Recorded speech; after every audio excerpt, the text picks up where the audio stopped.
659, semester 6, kelas ekstensi, Prodi Akuntansi, Sekolah Tinggi Ilmu Ekonomi Muhammadiyah Asahan.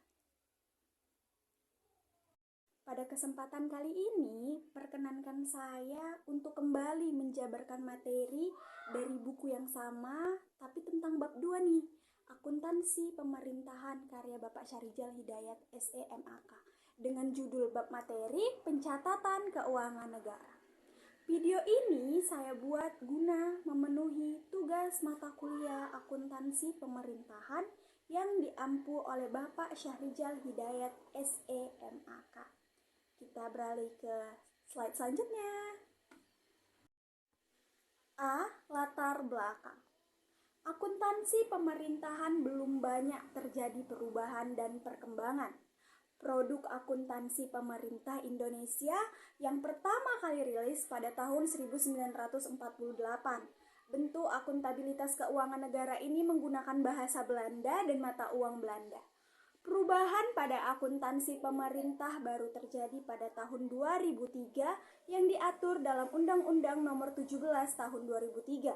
Undang-Undang Keuangan Negara ini kemudian disempurnakan dengan Undang-Undang Nomor 1 Tahun 2004 mengenai pemeriksaan, pengelolaan, dan tanggung jawab keuangan negara.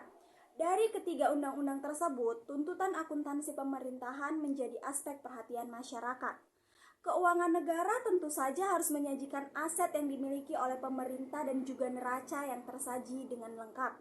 Pada pasal 36 ayat 1 menyatakan bahwa pengakuan dan juga pengukuran pendapatan dan belanja basis akrual bisa dilaksanakan paling lambat 5 tahun. Kita ke slide selanjutnya. Dasar hukum akuntansi pemerintah ialah Undang-Undang Nomor 1 Tahun 2004. Pada pasal 51 yang terdiri dari 1. Menteri Keuangan menjadi penyelenggara dari akuntansi dengan transaksi keuangan, aset, dan utang serta ekuitas dana, termasuk di dalamnya andalan pembiayaan dan juga perhitungan di setiap transaksinya. Yang kedua, menteri dan juga pimpinan lembaga yang menjadi pengguna anggaran negara tersebut dan juga penyelenggara akuntansi dari transaksi keuangan, aset, utang, dan juga ekuitas dana yang di dalamnya terdapat pendapatan dan juga belanja yang masuk ke dalam tanggung jawab para pemimpin lembaga tersebut. Yang ketiga, akuntansi yang ada di ayat 1 dan juga ayat 2 difungsikan untuk menyusun laporan keuangan dari pemerintah, baik di sektor pusat dan juga daerah yang berdasarkan standar akuntansi pemerintahan. Next slide. B. Keuangan negara. Penuturan Suparmoko dikatakan bahwa keuangan negara yaitu bagian dari disiplin ilmu perekonomian yang belajar mengenai kegiatan pemerintah di sektor ekonomi dan juga penerimaan serta pengeluaran keuangan yang mempunyai pengaruh besar kepada sektor perekonomian tersebut. Dalam Undang-Undang Nomor 17 Tahun 2003 menyatakan bahwa keuangan negara merupakan semua hak dan kewajiban negara yang bisa menjadi milik negara.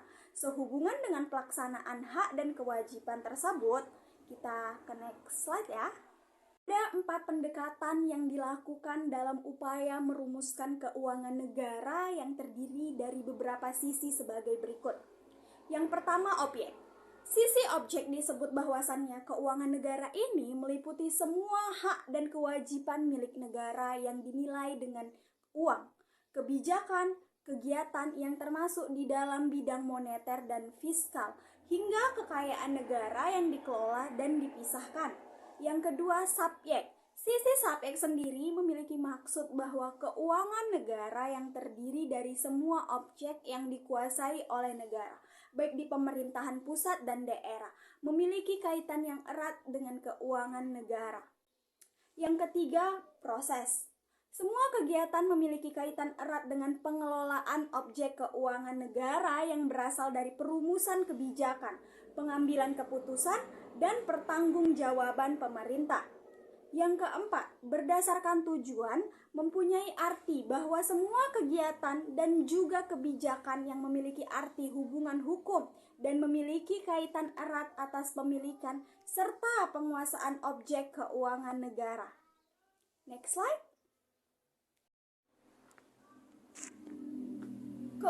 negara tersebut meliputi semua kewajiban dan juga hak dari negara yang dinilai dengan uang.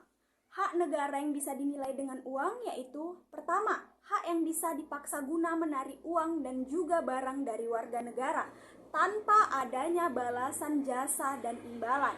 Yang kedua, hak untuk melakukan monopoli dalam mencetak uang serta menentukan jenis mata uang tersebut.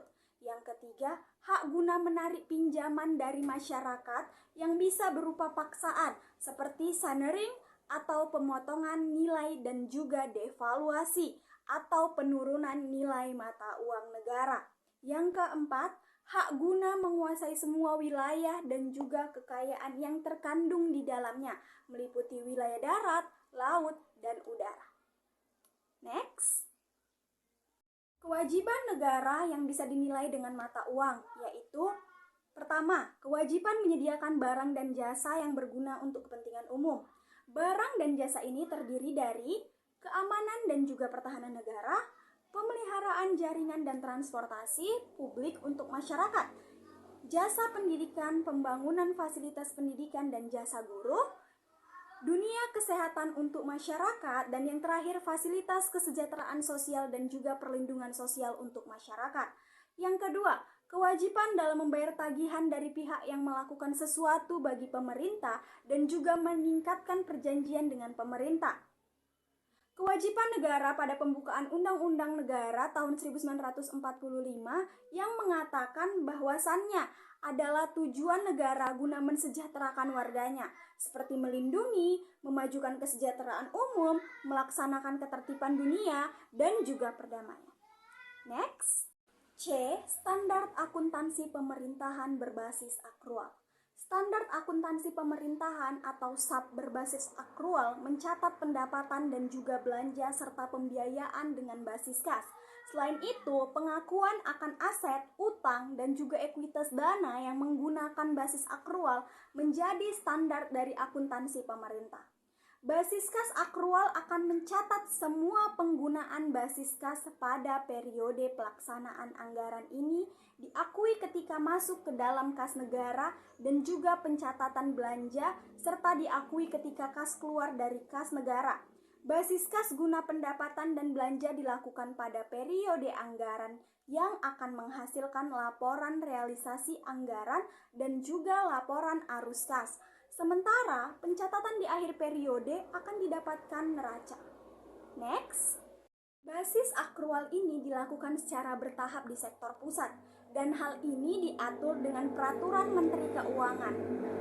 Laporan realisasi anggaran dan neraca adalah laporan yang memiliki hubungan antara kedua aspek tersebut. Ekuitas dana lancar menjadi salah satu unsur neraca yang termasuk dalam pendapatan dan juga belanja yang akan mempengaruhi secara langsung ekuitas dana lancar yang tertera dalam neraca keuangan. Oke, kita next. Selanjutnya D. SAP basis akrual.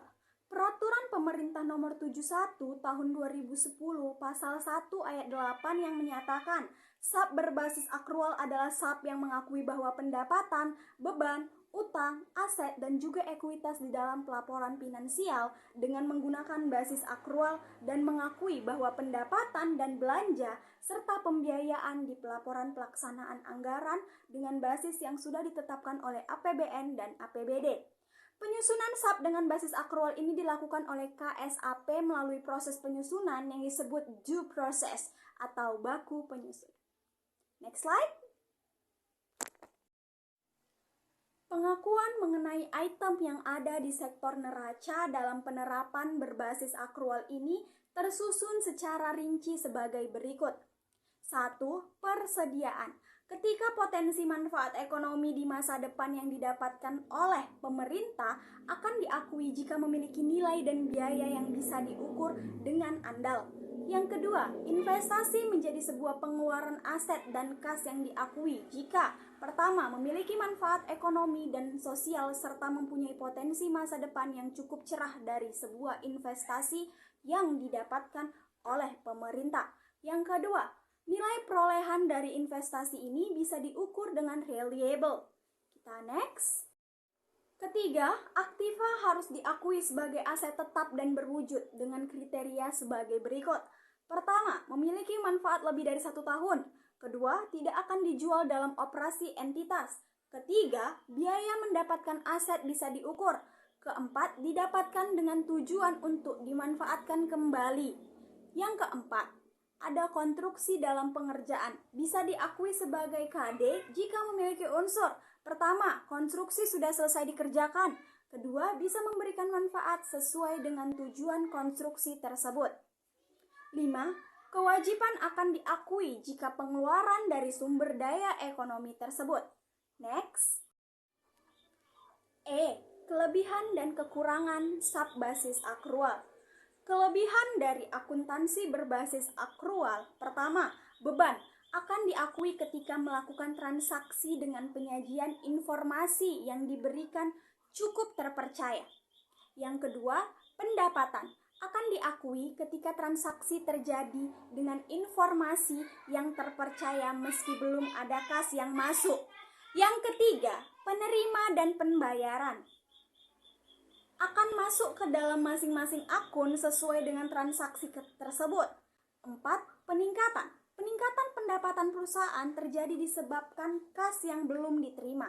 Yang kelima, laporan keuangan yang bisa menjadi pedoman dalam menentukan langkah kebijakan.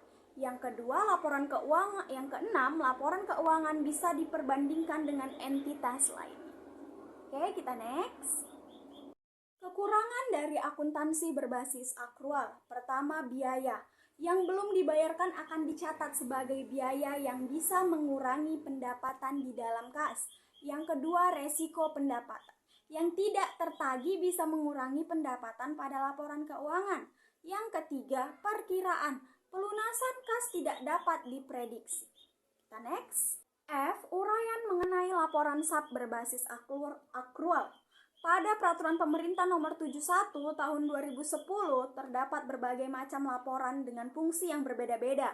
Uraian laporan tersebut akan dijelaskan sebagai berikut.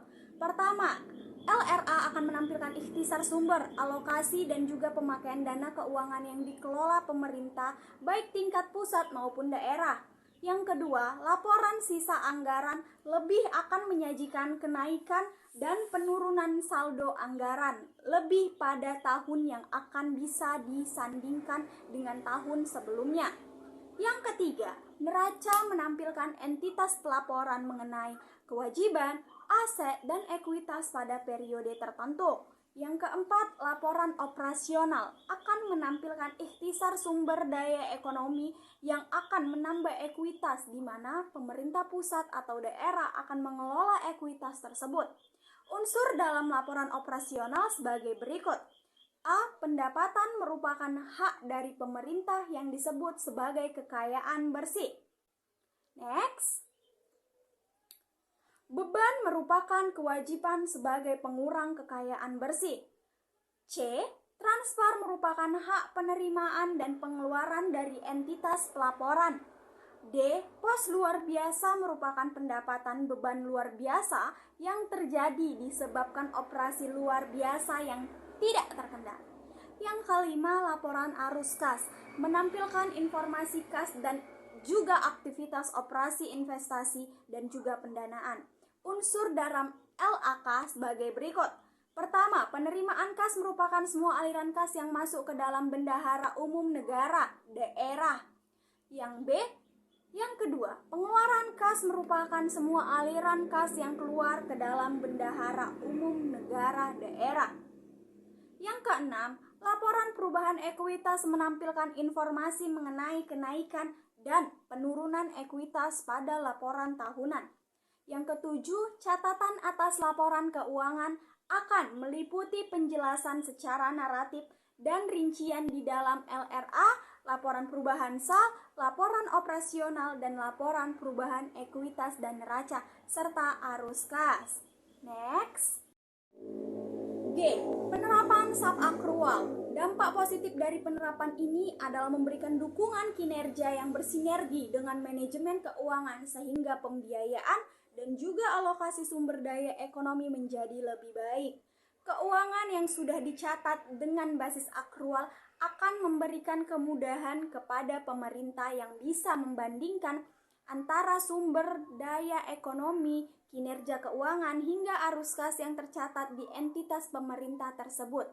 Sistem ini bisa mengevaluasi kemampuan pemerintah guna mengeluarkan dana kegiatan dalam pemenuhan kewajiban dan komitmennya.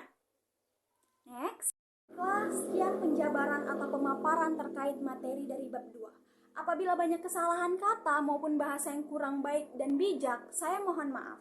Akhir kata, saya ucapkan terima kasih dan Assalamualaikum warahmatullahi wabarakatuh, dan sampai jumpa di video saya selanjutnya. Thank you for watching.